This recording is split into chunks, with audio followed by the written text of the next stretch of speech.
Thank you, Madam President. Madam President, I did the best I could to read through the bill as it's presented to us, and I certainly could spend some time asking questions, but rather than do that, let me make a couple of statements, if I might. Madam President, I don't see anything in this language that limits the wage to whom this bill would pertain. There's been a lot of discussion here about low-wage workers, minimum wage workers. My read of this bill is that this could very easily apply to a $30 an hour truck driver that delivers lumber for a local lumber yard. I don't think they're exempt in this bill. Madam President, I think under the heading of recreation, this would compel someone that was unfortunately beset by rain on a Sunday morning instead of snow on a Sunday morning to close the lifts and cancel the day and not have people come in, not because they wanted to take wages from someone, but there's nothing to pay wages for.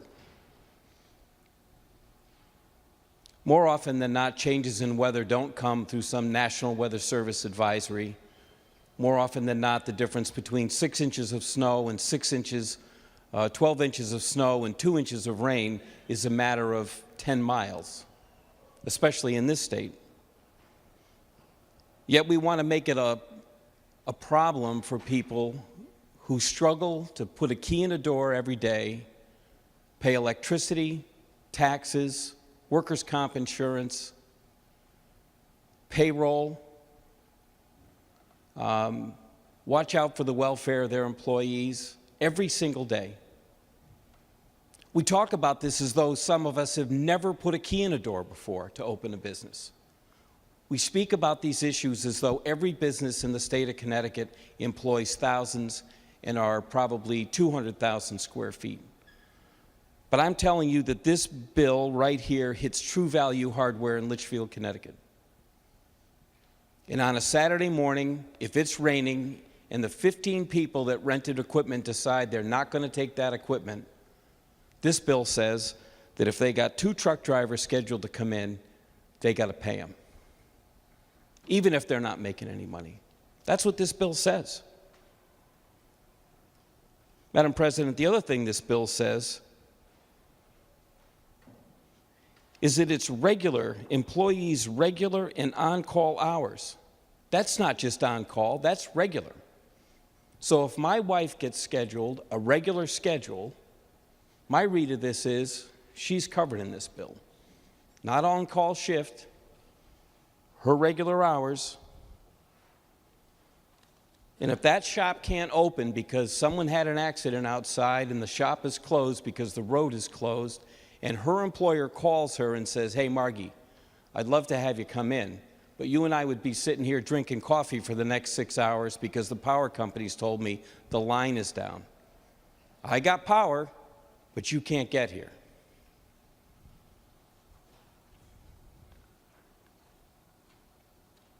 On line 73, it says a written employee request not to come in says that they don't have to pay them. I've employed a lot of people in my life, and I think most of them happily have been employed by me during the course of our lives. I can't remember the last time someone gave me written notice that they weren't coming in that day. Now it's by text. Used to be by phone.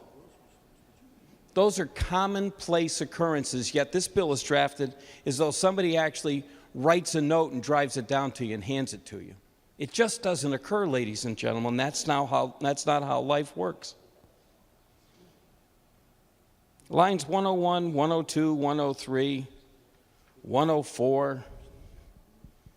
Not only do we want this to happen with every employee-employer, we want them to keep a record for 3 years, a record of every shift worked each day, each week, and on line 104, any revisions on any such work schedule. Is that really what we're about here in the state of Connecticut? Things are so rosy here that we can say to the businesses in the state of Connecticut, we want you to keep track of this for 3 years. And by the way, this is the one that I love the most. 87 and 88 severe weather conditions that pose a threat to an employee's safety as determined by the Labor Commissioner. How's that going to work? Honestly, how's that going to work? Hurricane? Tornado? 2 inches of snow?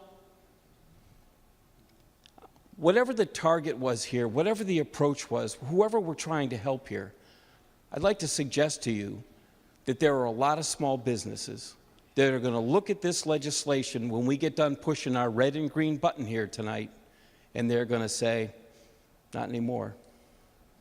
I got no succession plan. I got nobody to sell my business to or leave it to. Not anymore.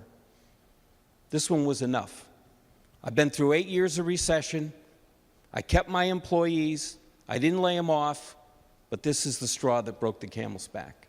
So if that's really what we want to do tonight, Madam President, we're all here. Let's light up the board and do it. But this is not a good idea, especially not the way this is drafted. Thank you.